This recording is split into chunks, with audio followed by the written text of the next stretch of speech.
If you're guilty and you know it, clap your hands. If you're guilty and you know it, clap your hands. If you're guilty and you know it, and you have to continually add criminal defense lawyers, if you're guilty and you know it, clap your hands. Yes, we are here. Welcome back to my channel. It is Wednesday, July 2nd. It is hump day, and I am here to give you all of the new details. What is going on? They are trying to change the SEO, which has happened many times before in this case, leaking fake subpoenas, or at least subpoenas that have never been served before, hiring new criminal defense lawyers, plus Jed Wallace has come back with a response asking for a protective order from Blake Lively. We are going to get into all of it right now, so if you're ready, I'm ready. Grab your emotional support lip gloss. What is going on? You are in frame with Mandy Magnan.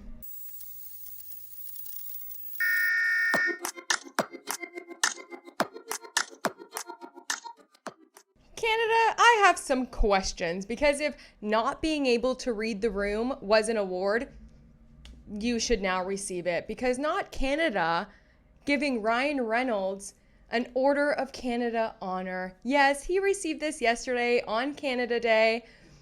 What?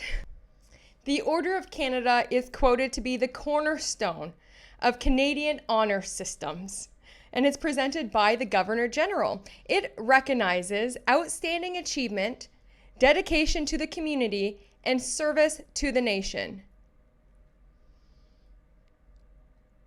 What? What? I'm like, for what? What is going on? This is actually so ludicrous. Oh my gosh. I saw this morning and I was just like, beside myself a little bit. It is, I mean, the joke that just keeps on giving, right? Because an honor system? What kind of moral code and honor system does Ryan Reynolds have? I'm really curious when you do deep dives on Ryan Reynolds and find out all of the horrible things that he has done to not only other filmmakers, directors, he's taken over projects, everything that he's done with the It Ends With Us. I mean, it's just like, okay, guys, we've had enough. We get it. You're really trying to force this couple down our throats every single chance you get, and it's not working. There's not enough money in the world that could buy morals, class, honor, and I'm sorry, but they don't have it. He doesn't have it. Not Blake Lively's team doing exactly what they've accused Justin Baldoni's team of doing this whole time. And accusing Brian Freeman of doing. Leaking things to the press. Talking to the media. Harassing people. Blake Lively's literally saying that she had a smear campaign against her. And that they've been leaking things to content creators. Leaking things to independent journalists. Leaking things. And yet now they've leaked subpoenas, allegedly, if these are even real, because TMZ reported that Paris Hilton, Candace Owens subpoenaed, along with Andy from Popcorn Planet. Now, I'm a little bit insulted because I never got no subpoena, okay? And as a filmmaker, an actor, and someone who has been covering It Ends With Us since August, I made my first video when Blake Lively so kindly started this all, made my brain start percolating and start thinking about things, when she kindly told us that my husband wrote the rooftop scene. Nobody's supposed to know that, but I guess now you. Yeah, that I stitched all the way back in August. I had questions. What is Ryan Reynolds doing there? Why did he take over the PR? Why is he rewriting scenes when he's not a writer on the film? Why is his hands on the script rewriting scenes that he's not even a part of? I already had questions back in August. And then in December, I broke the story. It was the first video that connected Ryan Reynolds to being the monster that he is. This was on January 2nd of 2025, January 2nd. And yeah, this is video. This is where in this case, or is it him? Okay, hear me out and don't come for me, because as a Canadian actor, It breaks my heart to say this. And everything I'm gonna say is totally alleged, and everything I'm gonna say is just a conspiracy theory and a little bit of a thing that I kind of came to in my head, and now I'm just gonna share it with the world and think maybe if anyone else is thinking the same thing. We're gonna go a little bit to the past. Now bear with me, okay? Allegedly, apparently, when Ryan Reynolds was dating our girl, Scarlett Johansson, when they were married and they split, there was rumors that Ryan couldn't handle his wife being more successful than him, and at the time she was like the top rated actor in that year, allegedly. Okay, buddy, now bear with me, because the things that I've read in Justin's complaint and that Blake herself said in interviews, and the things that Ryan, why was your nose and your hands and your being all up in that film? Okay? Could it be maybe a little bit of a sabotage for your wife? Her biggest role since y'all have been together. And this is what's happening.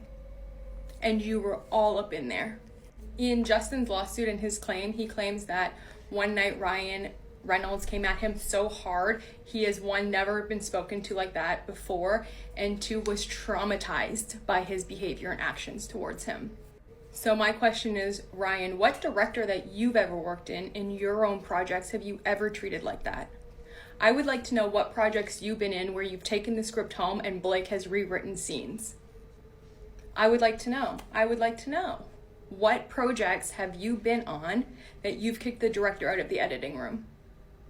I would like to know what projects you've been on where you've made it very clear that you don't want that director to be at the screening. Waiting. How many directors, Ryan, have you worked with in your own projects that you've treated the way that you and your wife have treated Justin? And what baffles me so much is to think that if these things were going on, which only time will tell, the proof will come out and both sides will be heard accordingly. You were on set, Ryan. Your family was on set. Blake brought her kids, her babies, on set. She remained on set while there was young girls and young boys there. So if it was so bad to the point that you freaked out on Justin and pushed him out of the film and did a takeover of his own project, if it wasn't safe for her to be in that environment, if it wasn't safe, then why were your kids there? Why were you there? I mean, the behavior. I've never heard of this ever before, that a director gets treated this way on his own projects by the star and her husband. You had no business taking the script, rewriting scenes. What? Anyway, there's just so much to go on, and I don't want to play the blame game. Like, I'm not blaming anyone. If the things that Blake claims happened, I am so sorry. And if the things that Justin is claiming happened to him, I am so sorry, because I know what it's like to bring an idea, a project to life, and then to get treated like that as the executive producer and then as the director on your own film, to be ostracized like that and be afraid. But yeah, it just really got me thinking to the rumors floating around when Ryan and Scarlett broke up and the reasons why, and then now Blake's first huge film and Ryan is all over it. Yes, he is. He is all over it. And I had questions, and now let me just say for a second, this was January 2nd, and now it is July 2nd, and wow, things change. I mean, I look back at that woman who was still a little bit like broken, trying to figure it out, in therapy, the carpet pulled from under her feet, not sure what was going to happen, who she was going to be, what life was going to look at. That was January 2nd, and it's literally July 2nd, and wow, 6 months-ish can really but eyelashes were on point. But yes, that was my first video on January 2nd, after making videos in August about Blake's entire horrible PR. Okay, and I remember at the time in August when I first was making the videos asking these same very very real questions like, Ryan, what are you doing there? Like, why are you doing all of this stuff? Like, you're not even part of this movie, right? Like, I had so many questions back then. And I remember I made TikToks and then I privated them because I was really scared of the entertainment people, of what other directors and producers would think of me. I was scared to share my opinion. I was scared of the power that Ryan Reynolds and Blake Lively might have to like blacklist me, et cetera, et cetera, et cetera. And I didn't want to like, at the time, ruffle any feathers. And I was still very much like needing and wanting to be loved and picked and accepted by these people. Now, fast forward almost a year, 11 months later, in January when I started reading all of the lawsuits, I had the same questions I did back in August. And that was the first video. And that video from there led me down so many rabbit holes, so much discovery, so much research on these people that I just haven't stopped because there is so much. But we still have the same questions that we had. Ryan Reynolds, what were you doing there? Why did you take over marketing? Why did you rewrite scenes? Why did you guys ambush Justin? Why was Blake Lively literally undermining him, insulting him, and degrading him to other cast members the entire time of filming? How was she able to sit in the editing room, literally claw her way into an editing room so that she could watch footage of her being violated, repeatedly sexually harassed on set? There's just so many questions, and now it's all about the smear campaign. But for someone who's done, I think on my TikTok, there's over 100 videos in the playlist of It Ends With Us. And for someone that's been following this case so closely, like Perez Hilton, who's been following media for like over 20 years or something, I don't know really how long, but it's bonkers. It's just nuts to think that there's still the smear campaign. And what ticks me off the most, number one, I wasn't subpoenaed. Okay, whatever. Okay, because I would have definitely got my beautiful floral dress on, did my hair, my makeup, I would have been there. But what's crazy is what happened to the harassment? Why are you not fighting the opposed, repeated sexual harassment? We still have no idea what happened between the end of 2023 when Blake Lively was cast all the way up until, till the New York Times story dropped. And if it was me, and I believe if it was any other woman, the majority of, right, you're being repeatedly violated, and then finally you're going to fight it because you're like, no. I was violated. I was repeatedly sexually harassed on the 16 days I was on set, my first phase 1. I don't care what anyone has to say about me. I don't care what anyone thinks. I don't care if everyone smeared me, every single person, billions of people smeared me. I am fighting for my rights as a human being to be able to show up to work and not be sexually harassed. You can hate me. You could say whatever you want about me. You can attack me, but this is my right to exist. And yet, we have not heard anything, no proof, no evidence about the alleged sexual harassment coming from Blake Lively's team. It's all about the smear campaign. The smear campaign that now everybody that's been named who allegedly worked this smear campaign on behalf of Wayfair have already come out and said they weren't involved. They weren't involved.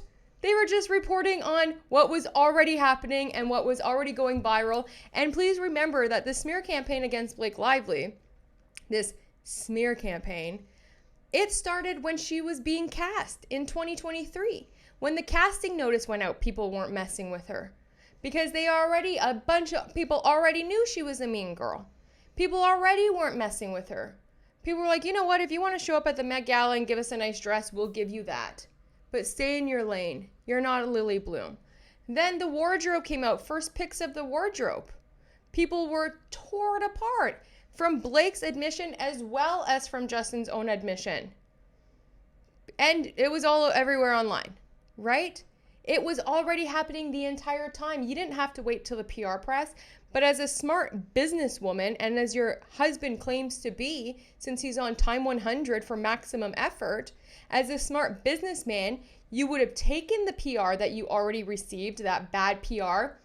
Okay, they don't like the wardrobe, they're not messing with her energy, they don't like Blake. Let's now, when we do PR for the movie, give them a side that they've never seen. Let's really dive in emotionally and curate this new image. But they couldn't do that, and now they're trying to do it now, and every step that they take to me is absolutely bonkers, and it screams guilty. It screams there was no sexual harassment. It screams you just couldn't stand that people didn't like you, and you're literally ruining people's lives for it. It's disgusting. You wanted to take something and you wanted it yours and to hold on to it so that you could have something of your own so you can stand with the big dogs in your life. And when that didn't work for you, you screamed sexual harassment. And now you've already withdrawn your 10th and 11th claims for infliction of emotional distress. You're going with garden variety emotional distress.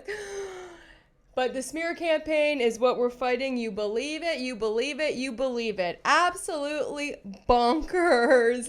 It's so nuts.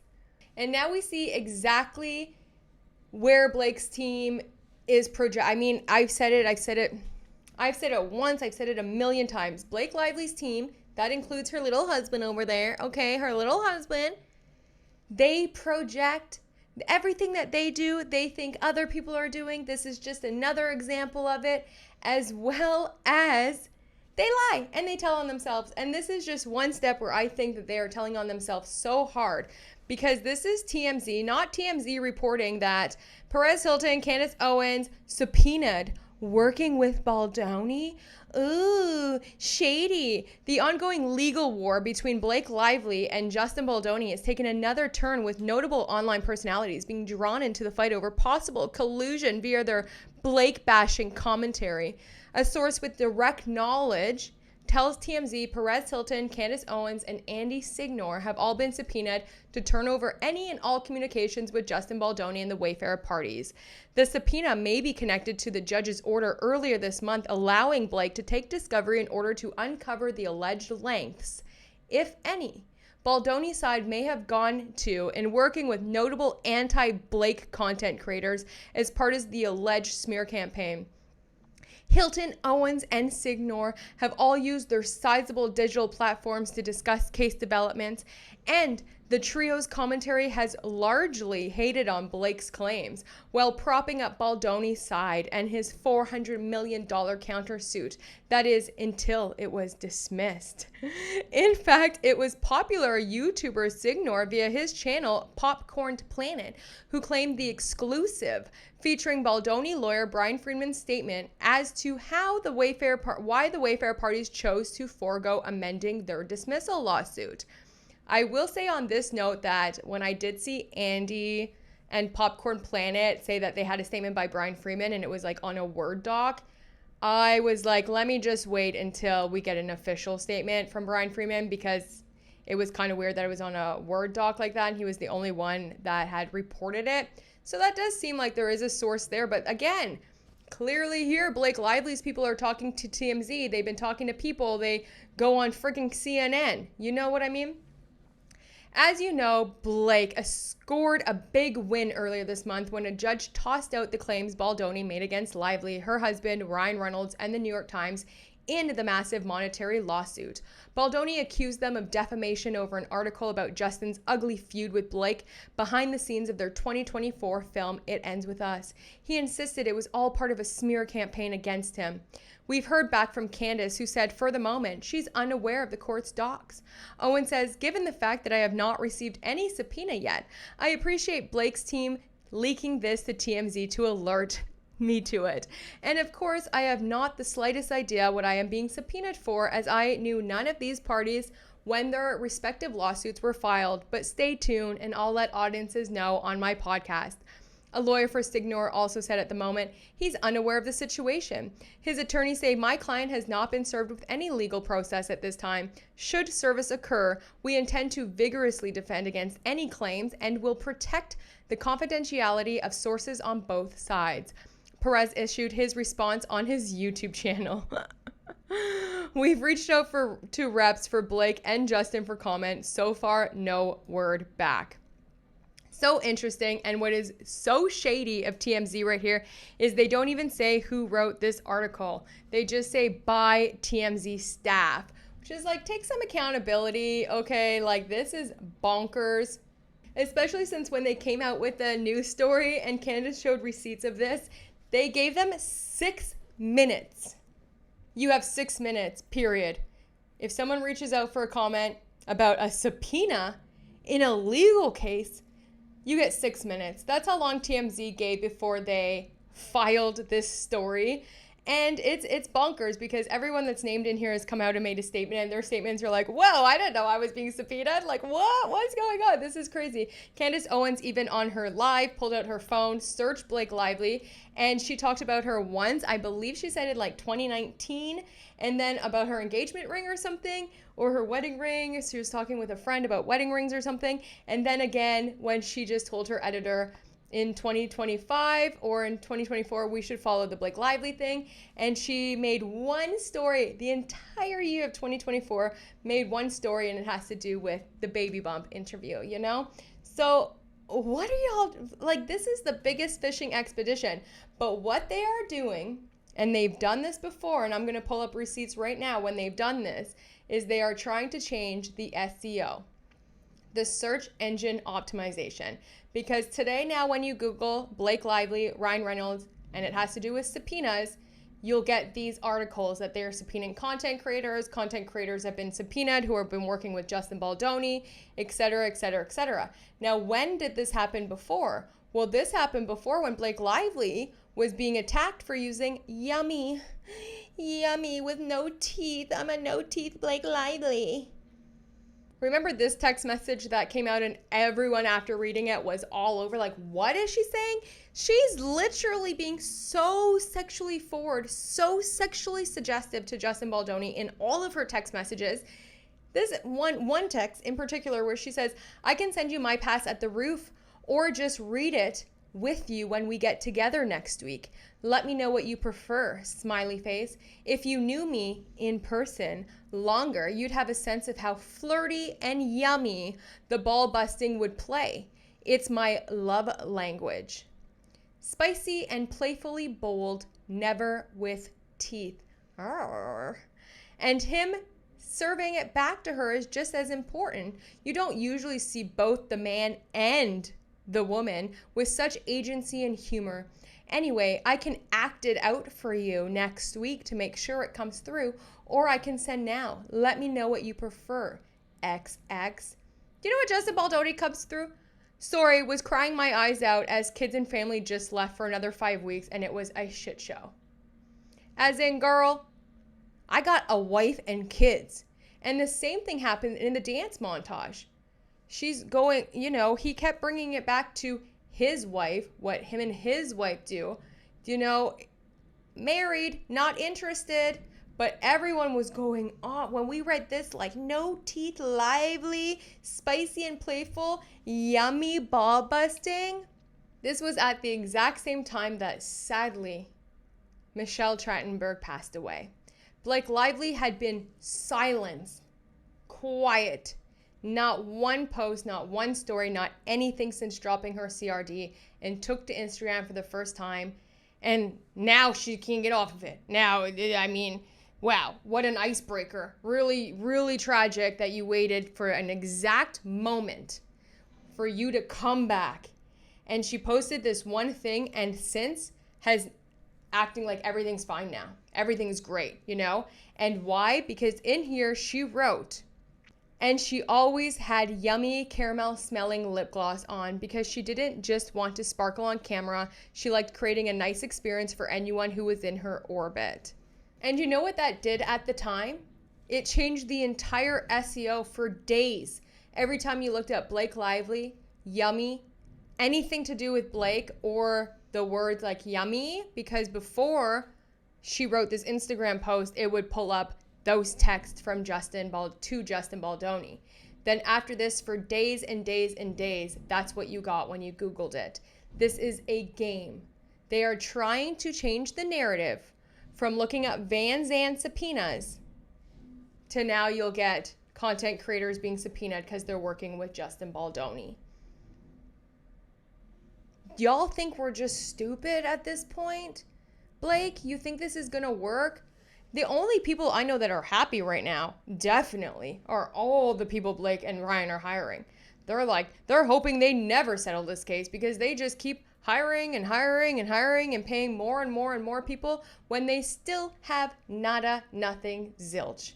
It's bananas. Let's segue now into Vanzan. I guess because I've just been on pause here because I've been researching and trying to figure out this whole Vanzan thing because it is very complicated. There are two Vanzans Incs. There's one in California and one in New York.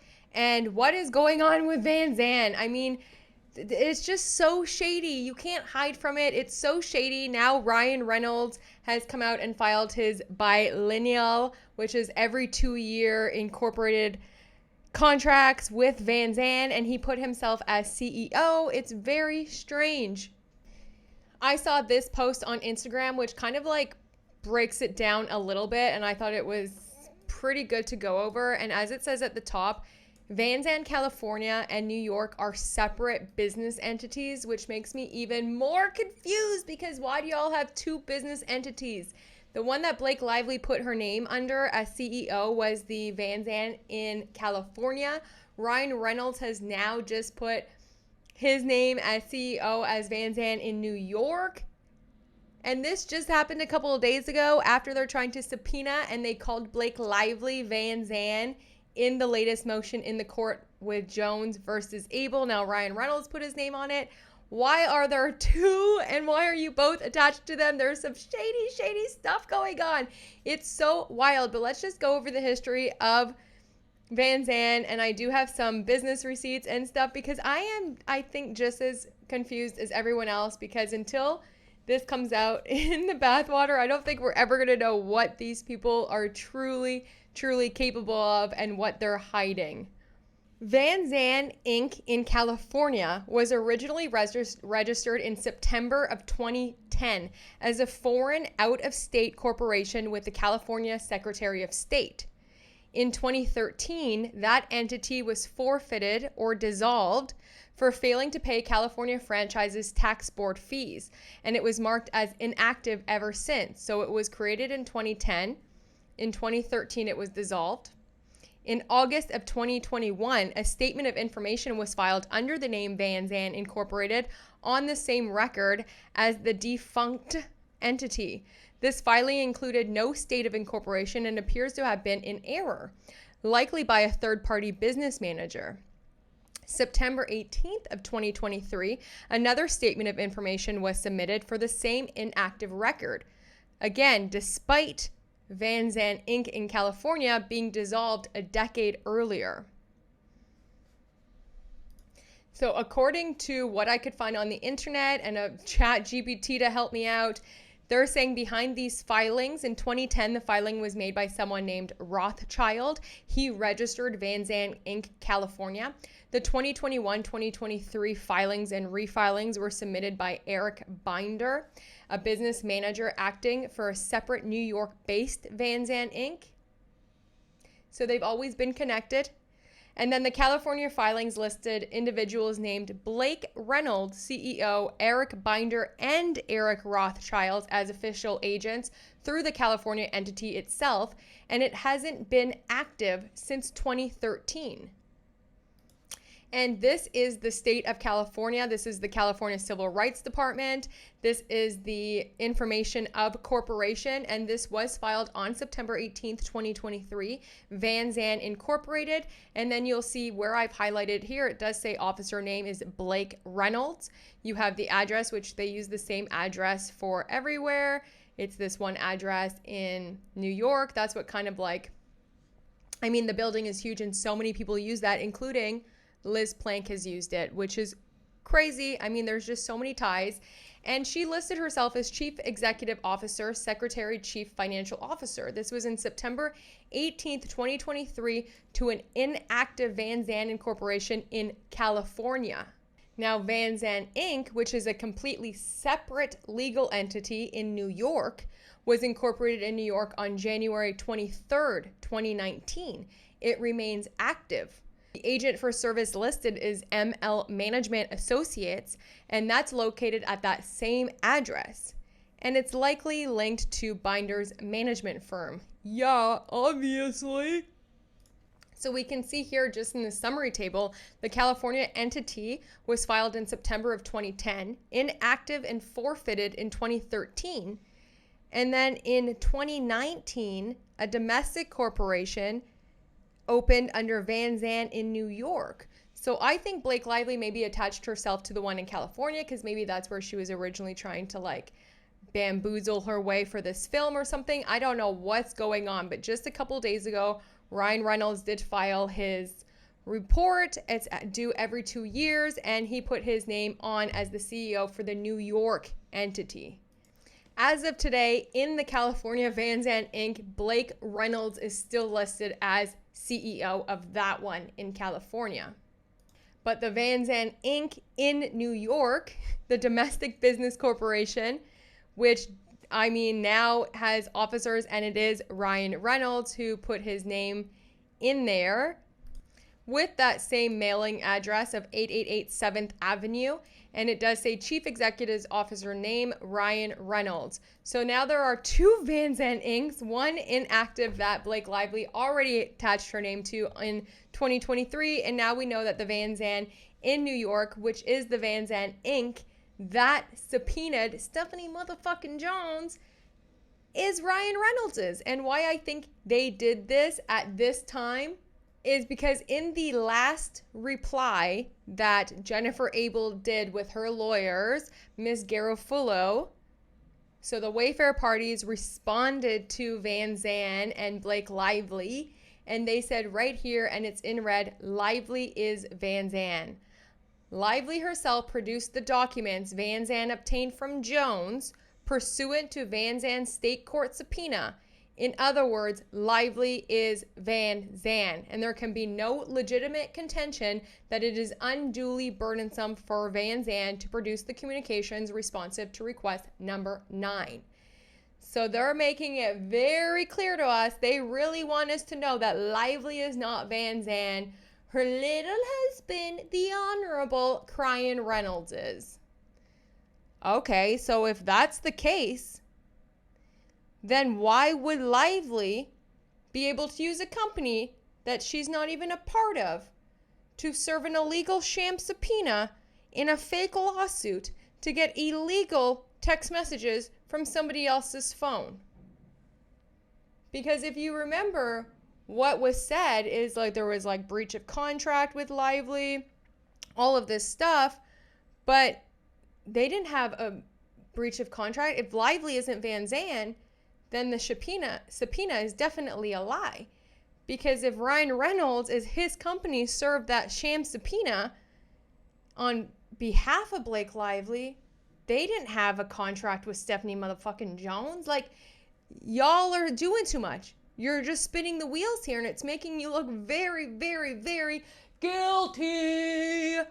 Guilty, corrupt, criminals, illegal, shady monsters. Because not Vanzan adding another lawyer. That's exactly what y'all need, is more lawyers and lawyers and lawyers. Yeah, keep getting more lawyers. Now they've added, okay, notice of appearance yesterday, July 1st. They're adding another lawyer because they have nothing to hide, Blake Lively said. Blake Lively's people has been saying they have nothing to hide. Stephanie Jones and her motions, number one, to get dismissed, but also her counterclaims against Wayfair and Jennifer Abel is a legal subpoena, nothing to hide, everything's okay, don't look over here. No, but let's just keep getting more lawyers because, you know, everything's Gucci, everything's so cool. Yeah, we followed it by the book. So let us get Margaret K. O'Donnell. Yeah, a skilled litigator, Margaret K. O'Donnell focuses on white-collar criminal defense. Criminals, investigations, and complex civil disputes, drawing on her experience as a former public defender for the District of Columbia, where she represented hundreds of felony and misdemeanor clients, including through trial. She brings strong advocacy and a carefully honed understanding of strategy to her engagements. Can we be so freaking for real right now? Because why not just show? Y'all are trying so hard to hide something that you have been preaching and singing to the rooftops, off the rooftops, from the rooftops, to the rooftops. I don't know, but y'all have been singing, okay? And going off about legal subpoenas, and it's legal, and it's fine, and we already gave them it. But then you're going and hiring a criminal defense lawyer? Another one? Okay. So you've been playing victim the whole time. You've literally been smearing and attacking the Wayfair people, Justin Baldoni and Jamie Heath, since you've been filming. The entire press tour, your own people, Leslie Sloan and Ryan Reynolds, were smearing Justin Baldoni. They defended themselves. You both played a PR game. You received tons of organic backlash because you were so tone deaf and disliked and completely ignored women, domestic violence, the real issues of the film.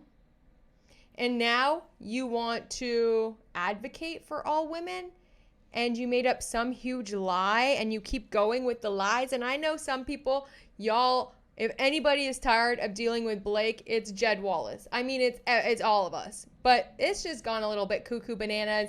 And now Jed Wallace have filed with the court today, Judge Lyman. Let's just get Jed out of here, okay? He's already filed affidavits. He's already said what he was hired to do. I mean, y'all got nothing, you've had nothing, and you still have nothing. So instead of trying to leak fake subpoenas to the press, if you were actually innocent, but y'all are guilty now of, I think, criminal activity. But if y'all were innocent, what you would have leaked is a text message to your husband even, talking about how horrible your day was, how you were just violated, how you can't do that. You would have leaked text from Taylor Swift talking about your day, talking about how horrible it was on set, et cetera, et cetera, et cetera. But instead, you're leaking to the press fake subpoenas or subpoenas that haven't even been served, which is crazy. And this is what I said last week when I was on that call with Judge Lyman, the conference call with the TAG employees, the agency group, Melissa Nathan's TAG employees.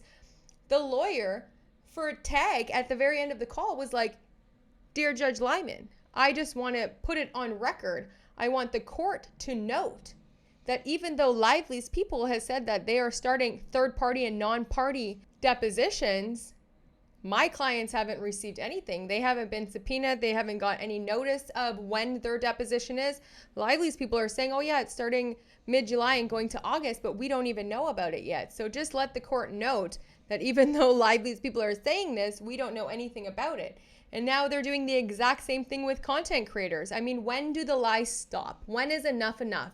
When do you just try this in the court instead of playing all of these little manipulation, gaslighting, evil, crazy, wild things? I just, when is enough enough? Because y'all just get your tickets now to Oblivion City, okay? Because you're out of here. But poor Judge Lyman, he filed this today in the court, and we will go over it quickly. Now, before we jump into this, I just had to take me a little break there to go get my nails done. Y'all see that? So fresh. Looking so good. Okay, mama's back. No more broken nails. But yes, now we're into it. Okay, sorry about that. I just had to geek out a little bit about how good these look. Okay, so we are with Jed Wallace, who filed this today. And my gosh, bananas, bananas, bananas. What is Blake doing? She's harassing so many people. She wants the communications with every single Wayfair employee dating back all the way to 5 years ago. She wants all of the TAG employees. She wants everybody. Now she wants Brian Friedman, all of his communications, his financial records. I mean, girl, Okay, and now this is Jed Wallace. So, dear Judge Lyman, we represent defendants Jed Wallace and Street Relations Inc. under Rules 1C and 4C of the court's individual rules and practices. The Wallace parties respectfully submit this letter motion for a protective order regarding plaintiff Blake Lively. Yeah, just a little protective order here against Blakey Blake. Her notice of deposition of Street Relations Inc. and subpoena pursuant to Federal Rules of Civil Procedure, which lists 20 topics. The parties have moved the deposition to July 9th, 2025 by agreement. So at least we know that the depositions are still going on in July, like Blake Lively's team has said. They're going from the beginning of July all the way to mid-August. This request is narrow. The parties are at impasse on part of Lively's topics 2, 10, 13, which require Street to identify the names of its entire client base from 2023 to now. Now, we already know Jed Wallace only got hired by the Wayfair people in August of 2024. So why does she need his client list all the way from 2023? Also, what does his client list have to do with this current litigation? It's just, you're doing too much. You look insane. I know that you have every right to now defend yourself, right? You have every right to pursue this litigation and fight for your rights. But what you are doing now, in my opinion, is one, abusing the courts. Number two, obviously with the Vanzan stuff, very illegal, shady stuff happening. And you're harassing people. To ask for Jed Wallace's entire client base from 2023 is cuckoo bananas. Okay? It's just, there's no other way to do this. Get this woman in a doctor's chair, okay? 1 year of therapy mandatory for Blake Lively before she's ever allowed to use social media again or file anything else in the court. That's what I suggest. Okay? Go get yourself some help. Street seeks protection from being required to identify those names. Sharing these identities would be harmful and an undue burden because these are clients from famous individuals and companies to private citizens who have relied on Street to perform crisis management services. These services are highly sensitive and confidential. They range from coordinating substance abuse addiction and mental health treatment to other specialized crisis response coordination. Street's clients rely on being able to seek help privately and without fear of disclosure. That is why Street agrees to confidentiality with each one. Who Street has served is not relevant to any claim in Lively's complaint. Street has already testified that it did not engage in the type of conduct alleged here. Okay? They have testified to it. He's written affidavits. He showed you his contracts. I mean, he did not engage in the type of conduct alleged here by Blake Lively. How many times? And they're okay to send you everything. Here's everything, plus his deposition coming up. And you want his client list since 2023 is mayhem, okay? It's hello, nobody's home, Blake Lively.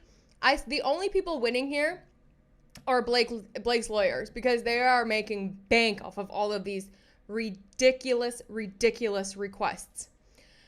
In our conferences about how this discovery could be relevant, Lively described it as part of her hope to find the existence of any pattern in the profile of customers, services, and online discourse surrounding such customers that can be directly connected to Street relations. Oh my gosh. In the footnote, it says Street seeks this release subject to its personal jurisdiction objections, recognizing this court's directive that it will participate in discovery while its motion to dismiss is pending. Just get Jed out of here. Get whatever you need to get from him on his deposition, take his records, and then get him out of here. This is absolutely nuts at this point. I'm like blown away how every single day she is able to keep pulling these unhinged moves with the other participants and third party, non-party, and Jed Wallace. I mean, girl, and then going to crying to the media that, Brian Friedman continues to victim her, and all he's doing is victiming her some more and hurting her some more. Oh my gosh, we all know who the evil one is here, who is continuing to harass people and literally in her own mind cannot take, there's not even 1%, I think, in her mind that's thinking that there was no smear campaign. Or she knows that there is no smear campaign and she's grasping at straws, trying to find something, trying to find one thing. In other words, Lively is fishing for indications that Street's representation of other clients looks like what she thinks happened here, but did not. That absence of provided value, weighed against heavy privacy concerns, warrants this court's intervention. And given Lively's explanation, an attorney eyes only designation is not sufficient because any disclosure would violate the trust that Street's clients have placed in it and would not shield those clients from future rounds of the type of far-reaching and public discovery employed by Lively to date. Tell them. You better tell them. Street explained that these concerns when the parties met and conferred by phone on June 16th and followed up by email until June 18th. Street had agreed to identify its clients by category: filmmakers, actors, private citizens. Even more, Street has agreed to testify about the services it provides for its anonymous clients. Lively has rejected this compromise, pursuing instead her wide-ranging search for facts that she implicitly acknowledges may not even exist.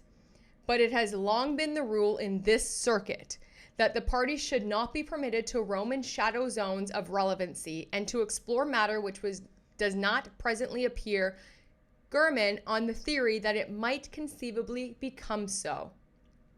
She's not even willing to compromise because she knows she has nothing. And once she gets those client lists from Jed Wallace, imagine the damage that Blake Lively and Ryan Reynolds could do with that client list. We've already seen the damage that they've done. Imagine. Now, I don't think this anymore has to do with the smear machine. I really think that she is trying to get any information she can on the opposing party so that she can later then continue to abuse them, harass them, violate them, use their whatever she finds, anything to leak it to the media. This game is old, Blake and Ryan, and I hope the court sees right through it like Jed's lawyers are saying. Street may have coordinated crisis management assistance for other individuals and companies from 2023 to now, but the identities of those non-parties do not have any tendency to make Lively's alleged fact more or less probable than it would be without. Those identities, Street is willing to testify about its activities and engagement as it relates to the complaint, but it must be protected as other clients' identities where it does not.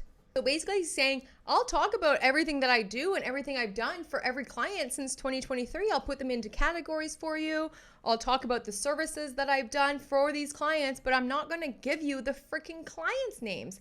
That's nuts, considering Blake Lively and Ryan fought so hard for protective orders, attorney eyes only, all of this stuff. And Blake, I still haven't forgiven you for leaking this man's medical information either, okay? Let's just start there. Lively is only entitled to discovery relevant to any party's claim or defense, and that discovery must be proportional to the needs of the case, including whether the burden or expense of proposed discovery outweighs its likely benefit. Because of the lack of relevance and the sensitive nature of Street's business, the identities of Street's clients not connected to this litigation should not be discoverable at all. Period. Point blank. I don't understand why, it's just insane. Even if the other party does not seek to misuse the information, it may be impossible to forget a client list or secret formula after having seen it. And where confidential information is not disclosed to the media, it may be spread by gossip and innuendo to those in the tight artistic community in a position to do harm to one or the other of the parties, but is a manner that might not be readily and immediately detected. Not to mention that such disclosure could damage Street's future business because of this needless violation of trust. Street respectfully asked the court grant this letter motion and protect Street from having to disclose any name in its client base beyond those identified as parties in Lively's complaint. The undersigned certificate that the described conference took place, and then he puts it in under Exhibit A. Good. You fight, Jed. You fight for your rights. I hope that the judge sees how abusive Lively is being, how shady and corrupt they are, and really grants Jed this protective order, as well as dismisses him. At least, whatever, you want to get his deposition, fine. Even though Blake Lively first filed a lawsuit against Jed in Texas, right before he was able to get disposed and provide all of his files to Blake, she pulled that lawsuit. Then when Jed filed a lawsuit against her for defamation, she's saying that, it shouldn't be here. It shouldn't be in Texas. Get me out of here, jurisdiction. But she filed the first lawsuit against Jed in Texas before she pulled it originally. And then said that Brian Freeman told her to pull it. Why is your counsel listening to Brian Freeman? I mean, where does it end? Okay? Where does it, I just it's bananas. It's cuckoo bananas. It's nuts. It's nuts. I mean, bleh. At this point, it's just the lawyers making money, because how is this relevant? How is this possible? What are you asking for? What did he have to do anything in 2023? You want to see patterns? I would love all of the clients for Jed Wallace to now file those amicus briefs or file some motions to, be like, hey, but, no one's going to do that because everyone's scaredy cats. Nobody wants to go up against the big bad Blake and Ryan.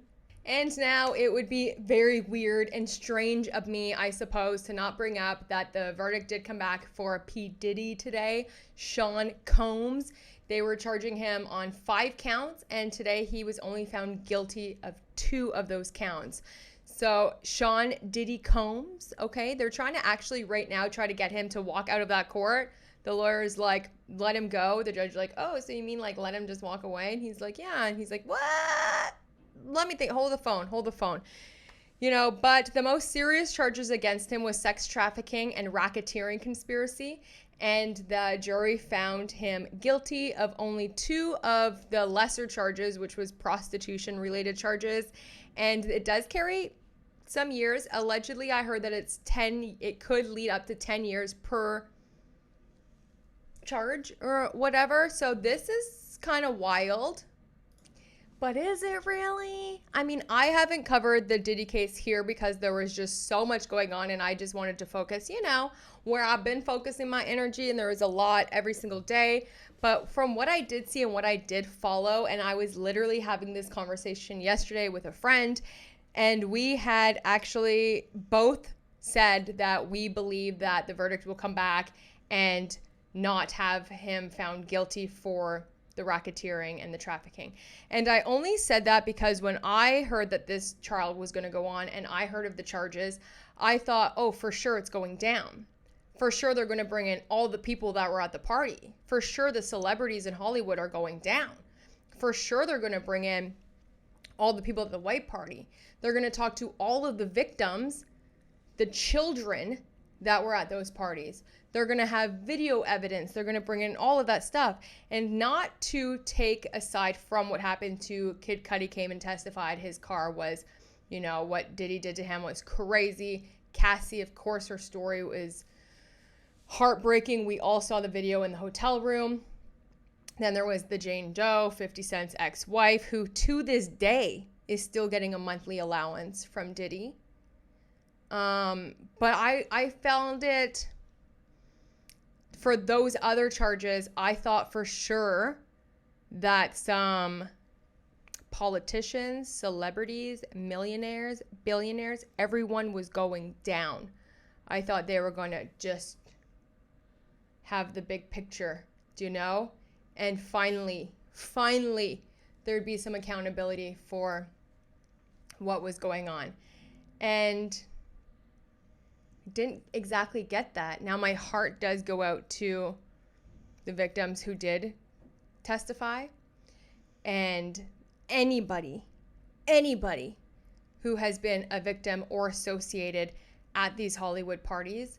I've watched many videos of people who have proof and themselves being a victim. They were in the system in foster care and said that these Hollywood elites at these parties would bring in children from these foster homes and explain a lot of things that happen at these parties. It's disgusting. And I would have liked them to go all the way in trial to prove all of the evil. And to me, it feels like they didn't do that, maybe out of fear, maybe out of lack of evidence, maybe because they didn't want to confuse the jury, maybe, I don't know.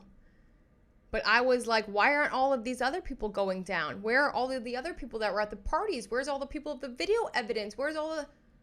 Do you know? But this is big news today, and I'm even more afraid for everyone else that went up against Diddy, for the creators that were in the courtroom. This is it's shocking news that he might be able to walk out today, but it's, to me, not shocking news that he was found not guilty on those charges, just because I felt like they only had a very underwhelming amount of evidence. And I think that there is so much more, because if you find 1,000 bottles of baby oil and they said tons of videos and tons of stuff and there's so much evidence, but like, we didn't see all of the connection of, and racketeering is very hard to prove. And I thought we were going to get names. I thought we were going to get other perpetrators, other ringleaders. I don't know. It's just, ugh, gosh, what a day. What a day. Love Island had me frustrated yesterday. Last night's episode where they got mail and they wrote all of these little things in the mail. These people are mean, okay? Number one, Shelly, you need to go. Boo, you need to go. Alandria, bye. Sierra, sorry, you're out. Mean girls, haters, they're all preaching about the girls' code, but y'all ain't following the girls' code, because Sierra, Alandria kissed your man outside of a challenge, and that was fine. But Huda in a challenge can't do nothing. It's so crazy. And Shelly, you're playing both sides. You've been playing both sides ever since you got in the villa. You're not closed off with anyone. You don't have a serious connection with anyone because you can't make up your mind that you're about to lose. I mean, you definitely just lost Chris. So I hope you're happy with Ace. But the way y'all are treating Amaya last night, every boy that spoke up to Amaya and made her cry, you're out.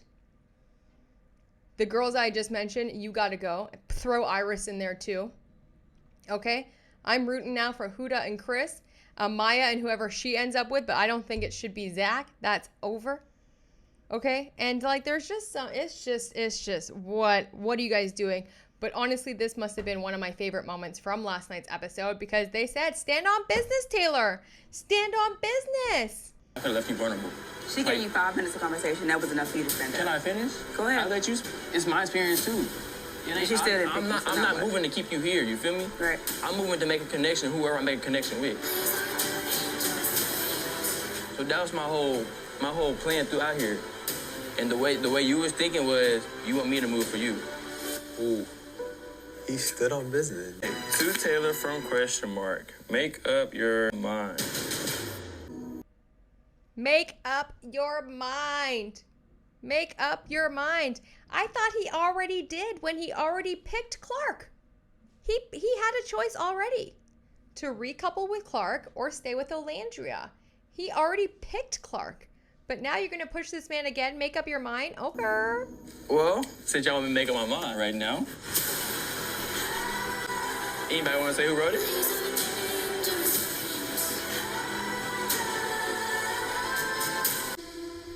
I picked Clark. I picked Clark, this man said, and then the episode ended. So yeah, Alandria, it's time for you to go. Those girls are just being mean. They're literally bullying Huda. No one's standing up for this girl. And now I am rooting for Chris and Huda so bad, because what is going on? But anyway, I wanted to just save that like a little bit of like Love Island at the end so we can get into all the tea first and then leave, not so bogged down and going cray-cray over all the cray-cray that's happening. What's going on? But anyway, it's hump day. Yay! I'm going to go on with my day. And then also tomorrow, I get to see my mom. I'm so excited. I get to enjoy the rest of my day today. Obviously, I have to pack. Then I got to go to work. Then I got to come back. I'm like, God.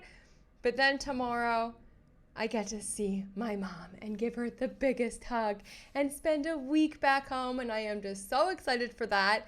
I hope y'all are having the best day so far. Please drop your comments and let me know what you guys think about all this craziness happening in the courts.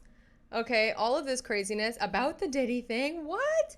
But I'm happy that he was found guilty on some of the charges because then at least, a little bit of accountability. But I thought there would be way more accountability for the things that he has allegedly been doing for decades. And he's not the only one. All of the other people that knew, helped orchestrate it, and were heavily involved, participated in these parties.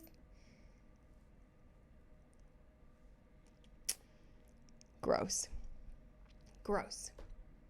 One thing I do want to say quite quickly also is, I miss with Candace Owens, right? Like, I like her coverage on the It Ends With Us, even though she did start at the end of January, and there was a lot of stuff that she was pulling from smaller creators, not giving credit, kind of going over a lot of the things that we had already been covering for a month. That's fine. It's cool. It's Gucci. She's getting the work done for our brother, Justin Baldoni, and I love that. You don't have to agree with everything that everyone says. I don't hope that everyone agrees with me with everything I say. Like, I hope that you mess with me, you know what I mean? But also allow me some grace and independently think for yourselves if you don't agree with things that I say or ideals that I have, or I would think that a lot of people on here morally, that we all align, and I hope that morally, we're kind of on the same page of what is right, what is wrong. But I do want to say that the Jubilee debate that Candace Owens had against 20 feminists was weird. Okay? It's weird that a businesswoman, a corporate entity, who is Candace Owens, who runs a very successful corporation. She is a brand, she is a corporation, right? The Candace Owens can literally still be spewing that women are not fulfilled living a corporate lifestyle. They only get full fulfillment by being a wife and being a housewife and being a mother and having children and being a breeder. That women at 50 who haven't been married and haven't had kids and, are alone because they chased their dreams, have so much regret, and every woman will find fulfillment once you are a mom. And I just want y'all to be very careful because it is coming, once again, from a woman who is chasing a career, who has a career, who is a businesswoman. Right? So if you only got fulfillment and true fulfillment and full fulfillment from having children, you wouldn't have come back after your maternity leave because you have everything that you need at home. It's a weird messaging. And I think in today's day and age, giving these messages that women need to be mothers and all women and women aren't happy in the corporate lifestyle, women are not the same. Every single woman is different with different dreams, different goals. And if you want to be a housewife, do that. If you want to just be a stay-at-home mom, do that. When I was growing up and I asked my mom what she wanted to be when she was younger and growing up, she said, I want to be a mom. All I ever wanted was to be a mom. And I thought that was so cool. But then I also saw the parallels of how we were so different because I never wanted that for me. And I still, at my age now, don't want that for me. But that doesn't mean that I'm defective, I'm broken, I'm going to have regrets, I'm making wrong choices. But you see me not married, not with kids and don't want kids. I'm not on here preaching to all women saying, stay single, don't have kids, it's the best. No, everyone's different. We're all on our different journey. God made every single woman individually with individual desires and goals. And if you want to be a woman that is in the corporate field chasing that dream and you don't want to have a husband, you don't want to have kids, that's just not for you, that's okay. But let's not also forget the clear, different position financially, number one, Candace Owens is in, right? Compared to other women who have to work. They can't just pump out kids and stay at home. They financially can't do it. As well as women who maybe want to have both, or maybe don't want to have any. I mean, just live your own life by your own wants and desires and goals and dreams. It is for you. This is your journey. This is your life. I'm really tired of people using their voices and their platforms to try to sway girls or women in different ways to go down all these different roads and putting us into one box after another box and squeezing us into all these little boxes. We are free. We are free to make up our own mind and do whatever we want. And if that is to stay home and be a wifey and find fulfillment in being a mother, do that. And if it isn't, then don't. Don't. Listen to your own heart. But this narrative over and over and over that women are becoming increasingly more depressed and more sad and regretting life and da-da-da-da-da, it's not true. It's not true. Unless you're not living your life. So that's all I'm going to say about that. And I did watch some clips of Priscilla, the queen maker, who I've been messing with. I don't listen to everything all these people have to say. I don't take in only Candace Owens. I don't only take in Megyn Kelly. I don't only take in, Priscilla, the queen maker, or I listen to far right, far left, everything in between. And I critically think for myself and I piece together, my own beliefs of what I think. And you can do that. But I hope that when you're listening to these podcasts and when you're listening to these people, you really just do it with an open mind and an open heart and know that who you are, what your dreams are, and where you're going is enough, and that you are enough. Okay? You are enough. You don't need to be squeezed down into these little boxes or a stay-at-home mom or a corporate wifey or this or that or that or that. What if you just can just do whatever you want and be happy? Live the life that you want and see where that takes you. Okay? But this whole narrative of, just squeezing women down to their, first of all, what we do as a profession is crazy. And it's, if being a mother was as fulfilling as Candace is trying to sell you on it, she wouldn't be doing what she's doing. She would just stay home and bake bread and make him a sandwich and take care of the household. But she's not. So to me, I see the hypocrisy very, very, very clearly. Anyway, live your life, girl. Be free, okay? That's all I got to say about that. That's all I'm going to say about that. Anyway, I hope you're having the best day. Enjoy it. Enjoy it. I will see you on Friday while I will be going over some of your comments as well as everything that's happened in the last couple days. Tomorrow, I don't think I'll be here because I'm going to be with my mama. But Friday, I'll do a quick video for y'all and catch y'all up to speed on everything and then read out a few of your comments that I found interesting over the week. So thank you so much. Thank you to everyone that wished me a happy Canada Day. I had such a beautiful day yesterday. And I'll talk to you soon. I love you. Bye. Oh yeah, and someone please tell Anastasia my lip gloss is almost empty. See you soon. Bye.